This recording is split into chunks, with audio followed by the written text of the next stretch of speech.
రాజకీయ చరిత్రలో ఎవరూ సాహసించని అరుదైన ఘట్టంగా నిలిచిపోనుంది. ఒక్క అనకాపల్లి పార్లమెంటు స్థానం మినహా రాష్ట్రంలోని అన్ని అసెంబ్లీ, పార్లమెంటు స్థానాలకు జనబలమే గీటురాయిగా అభ్యర్థులను సీఎం జగన్ ఎంపిక చేశారు. మహిళలు, బీసీ, ఎస్సీ, ఎస్టీలకు అగ్రతాంబూలం ఇచ్చారు. నాడు వైఎస్ఆర్ వెనుకబడిన వర్గాల కోసం ఒక్క అడుగు ముందుకు వేస్తే తాను 4 అడుగులు ముందుకు వేస్తానని చెప్పిన సీఎం జగన్ మాట నిలబెట్టుకున్నారు. భవిష్యత్తులోనూ తాను బడుగు బలహీన వర్గాల వెన్నంటే ఉంటానని, వారే నా బలం, నా బలగమని చాటి చెప్పారు.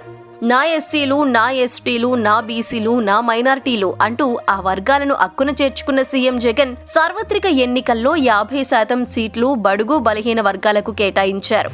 175 అసెంబ్లీ, 25 పార్లమెంటు స్థానాలను కలిపి 100 సీట్లను ఎస్సీ, ఎస్టీ, బీసీలకు కేటాయించి తాను విశ్వసనీయతకు మారుపేరని సీఎం జగన్ మరోసారి నిరూపించుకున్నారు.